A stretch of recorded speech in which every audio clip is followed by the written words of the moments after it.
Welcome to the Security Weekly News wrap-up for the week of 9 May 2021.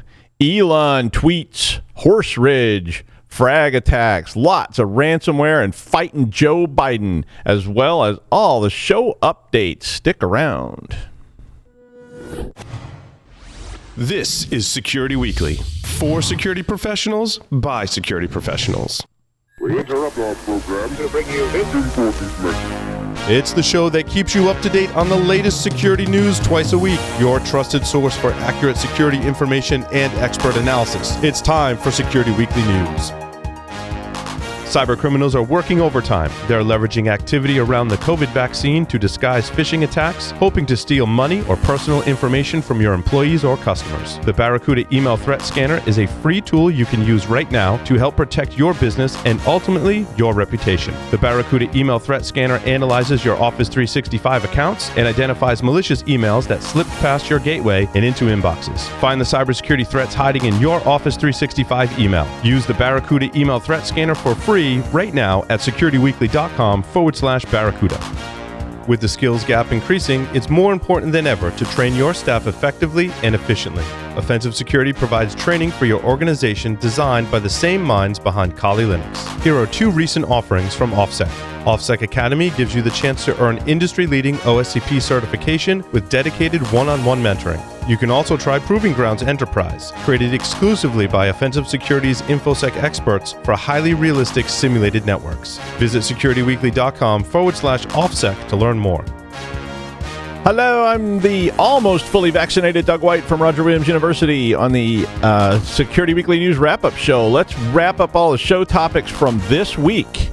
On Application Security Weekly number 150, John and Mike had Ankur Shah, the VP of Product Management at Prisma Cloud. Ankur was on to talk about how you realize your vision for application security, as most people don't.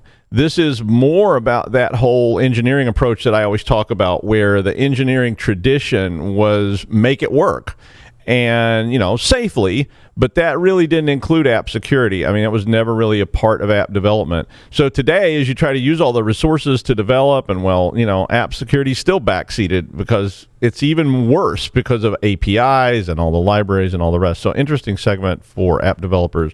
On Business Security Weekly number 216, Paul, Adrian, and Matt had Ryan Berquist, the Enterprise Solutions Engineer at Invicta Security, on to talk about the shift away from web application security, which was brought on by the pandemic and mandatory work from home, as we all know. So everybody was having to shift that up, and as they shifted gears, they didn't necessarily shift their security posture because they didn't have time. So the discussion was around the Invicta Web Application Vulnerability Report. So something interesting to check out as we sort of start to, I wouldn't say get to the end of the pandemic, but as we sort of start to coast toward the end of that road.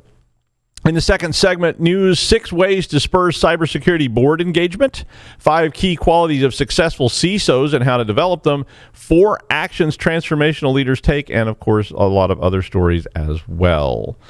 On Enterprise Security Weekly 227, Adrian, Paul, and Tyler Shields had Damon Small, the Technical Director of Security Consulting at NCC Group, who was on to talk about lessons we can all learn from the attack on the Florida water treatment facility. Now, this is a very relevant story because it's about a similar story to the Colonial pipeline attack, which, of course, was all the rage this week.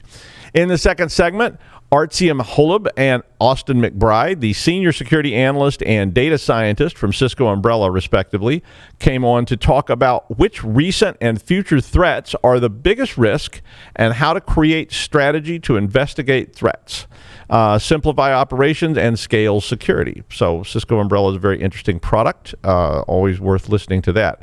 In the third segment, they had the news. On Security and Compliance Weekly number 73, Jeff, Josh, Priya, and Scott were talking with Eric Winnick, a partner at Otterborg PC, about privacy law and how rapid change in the law may have impacts on security professionals and data without a lot of notice. To me, it's a pretty interesting and relevant topic. We're seeing lots and lots of legislation going through the system now. You saw more legislation this week, whether it was executive orders, emergency orders, or actual congressional legislation getting passed, and suddenly security professionals are subject to a lot of this stuff. Just trying to keep up with changes in some of these laws is complicated, especially if you operate across state borders, national borders, and so forth. So definitely a lot of challenge. In the second segment, the same group came on and talked about hot legal topics in security. On the Security Weekly News number 121, Jason Wood was with us to talk about Tencent's research on using a Raspberry Pi to conduct attacks on cars. So, most of us, if you've bought a vehicle in the last 3 or 4 years, you probably have a vehicle that is very enabled. So definitely worth checking some of that stuff out. Unpaused Security Weekly number 694 last night. First up, Alex Chevariat, the Chief Innovation Officer at Twic Security Group, joined to talk about mistakes we make in presenting ourselves in professional settings. Very interesting segment, well worth watching, involving naked hacking and all this kind of stuff. And while I can't personally imagine myself ever doing anything to offend anyone, well, some of you know who you are, or may not know how to behave in polite society. Alex can help. Certainly, we've all, made that horrible faux pas at a job interview or at a new job, asking people, when is the baby due, kind of stuff. Yeah, don't do that stuff. In the second segment, learn to use a mask to collect information about what you're exposing to the internet. I guess that's in the same line of that first segment about what you're exposing. But this was a tech segment with configs, integration to Nmap, and using Eyewitness as screenshotting tool. So again, all the tech segments are always great on Security Weekly. And in the third segment, of course, the security news. My favorite trait of the week is going to be hubris. I've done that before. I'm going to do it again. This Colonial pipeline thing really, again, illustrates the threat that we face as the world starts vetting all of our systems. So we have to go. We have to go through this again. Originally, you go back in the mid '90s, people started connecting systems together, and suddenly the shell hackers, like old mainframe people, were able to access other systems remotely, and the shell hacking community suddenly expanded beyond the local borders. I mean, I was dealing with hackers in the 80s on mainframe. They were all contained within one system, and we knew who they were. But as that expanded, suddenly you've got your mainframe is connecting via dial-up to another mainframe, and the next thing you know, people were doing all kinds of stuff. Then the interweb showed up, and people could suddenly examine completely insecure networks all over the world. I mean, back in the early 2000s, I remember going into these networks, remotely, and just being blown away by that. I could literally access every resource in some of these like university and even corporate networks back then, because they had no security at all, and it was all public IPs. So in all of these things, the basic attitude was it's too esoteric, no one should worry, and then they got hacked to pieces. I was the very first, and I've told this story before. I probably told it on here. I've told it on Security Weekly before. When I worked at a bank, I remember getting told these security problems are not to be exposed, because when we expose them, they become documented, and that means people have access to them. Doug, only you and a few other weird nerds would ever figure this out, but then people get hacked to pieces. And a lot of CEOs and others are wringing their hands and saying the horror, and think of the children, a lot of that kind of stuff. Politicians get all worked up and claim it's a commie plot and we need new laws to protect us from the horrors of hackers. So they pass laws requiring audits and such. But, here we go again. ICS. So ICS, relics of a bygone era, are all around us. They control the water, the electricity, the stoplights, HVAC, elevators, fire detection, you name it. There's an ICS somewhere that's running it. And it was probably developed in the 1960s. You want to make giant rolls of paper in a massive factory? Well, there's ICS for you. Now, the tradition was that there were two networks in the ICS space, the IT and the OT. And the OT, or the Operational Technology Network, was supposed to be completely isolated, and it was often isolated because it was esoteric. It didn't connect to anything, and that basically puts you back into that physical security space being the only real threat. These things range from ultra-modern controllers to ancient Rube Goldberg gadgets, a lot of levers and steam whistles. But now the idea that these things were so weird, esoteric, sophisticated, or just plain old is back into that security through obscurity idea that that has haunted all of us forever.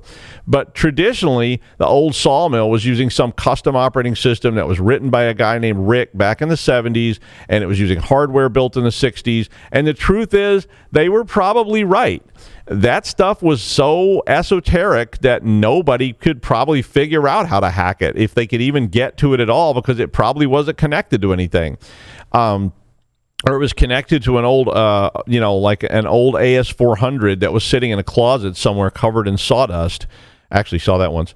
The internet could never touch this stuff, but then came IIoT and Wi-Fi and all that stuff. And suddenly all those OT networks had Bluetooth sensors being added to them that needed to use the cloud.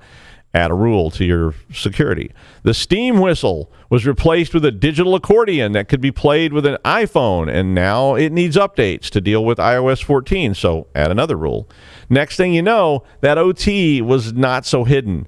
And even when it was, if the people managing it use the IT, which they should, and the IT has access to the OT somehow, and we can't just head down into the tunnel anymore with a monkey wrench and a guy named Marco who, and Marco could apparently see in the dark. That really happened too. But if the IT no longer works, we may not even be able to get to the OT, let alone activate it or control it, so we have to shut it down. If the OT is perfectly safe because it's running OS 2 Warp, well, all this comes crashing together with professional hacker criminals who want to ransomware big-time operations. Because guess what? They pay, and we'll get to that in a minute. And you get this sort of sea foam of acronyms, hackers, guys named Luigi with large pipe wrenches and raw sewage. Mix all that together, and you got a party. Now, if you make all that critical to day-to-day operations of everyone around, you got a real party, like Florida style, with guys named Joe Bob filling up trash bags with unleaded in the trunks of their cars. Now, we have got to get a handle on these systems, or someone else is going to do it for us. It's the same sermon I was preaching in 1986. I mean, I remember giving this same speech back in 1986, and today, once again, politicians will wring their hands, we'll get to that in a minute, pass toothless laws called the Peace, Freedom, and Apple Pie Act that won't do much, and hackers are going to keep on hitting infrastructure until something really bad happens. And then they may finally, at some point, have to pass legislation that would require some sort of security certification of systems. Wait, we're going to get to that too. Or they won't, and we'll just keep playing this game forever. Hey, it keeps us all employed, right? And now all those things I told you we were going to get to later. So here it is, Colonial Pipeline, now a household word that no one knew about 2 weeks ago. They paid up. So the big breaking story was that they did pay the ransom. In fact, they paid $5 million in Bitcoin to DarkSide to get the decryption key, which apparently they did get. So a week ago, if you've been under a rock or you've been waiting in line at the gas station wondering what was going on, the pipeline provider for gas and oil on the East Coast, so they provide about half of all the gas and oil to everything from Texas, which is not really East Coast, but all the way across the Southeast and all the way up into New Jersey, they got hit with ransomware in their IT network. So that's the normal corporate network part. But when that happened, they shut down their OT network. That's that internal, stuff that's controlling all the valves and things, and pigs. If you've ever worked with pipeline stuff, they have these things called pigs, which go through the pipes to clean them out or to monitor them. And they shut the whole thing down as a safety precaution. There's still not very much information out there about the attack, but Mandy had said that DarkSide is a ransomware as a service provider that has launched campaigns in more than a dozen countries and targeted multiple industries. The shutdown shutdown caused President Biden to issue an emergency order. So this is separate from another story we're going to do. But Biden's emergency order allowed truck drivers to work outside of all the safety guidelines, and a combination of the shutdown and the hype in the media and so forth resulted in hoarders filling up everything from old boots to kiddie pools with gasoline. There were also quite a few instances of price gouging reported unofficially. I had several people that live in the Southeast telling me that, the local gas station was charged $7 a gallon and they were only selling premium and stuff like that. There were several days where there were no stations with gas in various places, so I've heard reports of that as well. Seems to be resolving, though. As of today, the pipeline was back up and running. I guess the truck drivers will have to go back to actually sleeping occasionally and so forth. On the heels of that, though, this had been promised for a while. U.S. President Joe Biden issued an executive order on Wednesday that was related to cybersecurity. If you read this thing, you'll realize it probably was not written in response to Colonial pipeline because it's way too long. They had been promising this for several months now, and it contains a lot of new guidelines which will apply to federal agencies, contractors, and others that deal with the U.S. federal government. The order, which is incredibly lengthy, has things such as requiring cyber breaches to be reported and other vulnerabilities. It requires a coordinated sharing of cyber incident information within all the agencies, modernization of the federal government's cybersecurity. Talk about that one ought to cost some money. It did include priority for moving to cloud technology, zero trust, development of cloud security strategy, a cloud service governance framework, evaluation of unclassified data, multi-factor authentication and encryption for data at rest and in transit, a requirement that software contain a list of ingredients that goes on, and the order goes on. And I am just scratching the surface of this thing. But it also requires the establishment of a cyber safety review board to review and assess significant cyber incidents. Call me. Create a standardized playbook for the federal government for incident response. Improvement of detection of vulnerabilities and incidents on government networks. And I'm just reading the headers. Improve the investigative and remediation capabilities of the federal government. And all this, and here's the kicker on all this, the longest term allowed under this executive order was 1 year. A lot of these requirements were due within 90 days or less. So I guess they mean business. I do wonder if we can go from ancient, decaying, unsecured networks with no budget, no staff, etc. in 90 days. And work wonders. I guess. Read this thing if you dare, and then go look at like your local government and see, they don't deal with federal necessarily, but all that is just a chain of threats. So if the federal fixes theirs, but the state of Ohio doesn't do anything, you're going to have the same problems again. It's just going to change where it occurs. As threatened, Babook, a ransomware gang, has begun leaking Washington, D.C. Metropolitan Police Department files. Apparently, since they could not come to terms on the ransom that would be paid by the Metro Police Department, they started posting some of the files they have. It included personal files on officers, and then they made some additional threats. Reputedly, Babook was able to exfiltrate about 250 gigabytes of data from the department, which included investigations, arrest reports, police officer disciplinary action, and intel documents. All of this kind of ransomware now typically has exfiltration as a first step. So they pull everything before they encrypt it, and then they encrypt it so that they can do this sort of nastiness to you. In that light, we had extortion. That's it's ransomware. Then we have double extortion. So that's ransomware with exfiltration, so that they can then threaten to release your documents. Now we have triple extortion. So most of these ransomware as a service operations now use what is called triple extortion. It's 3 times more extortion than ever before. Your clothes have never been cleaner than with new triple extortion with Foolagon. Yep. Imagine that cyber criminals were smart enough to work all the angles. They do. So we now know what extortion is, and we know what double extortion is. That's when you don't pay that initial ransom. The ransomware gang basically sends you Bunny Lebowski's toe, meaning they release some of your private documents onto the dark web for sale. Well, triple extortion is when they contact the people whose data is in these files. And they tell them, hey, maybe your employer's not paying up, so you need to pay up as well, or we're going to release your personal data onto the dark web. And, you know, like how that Tinder account you have under the name Carl Hungus that says you're 26 and drive a Bentley to go on long walks on the beach? Yeah, that kind of thing. It's only going to get worse until we can find ways to secure all these systems and figure out, you know, that these 100-year-old, well, maybe not that old, but pretty old systems that are sitting around are not very secured. I mean, you know, again, go check your town's cybersecurity budget, and you're probably going to find it's going to be pretty close to zero. More information about the net neutrality hearings in 2017.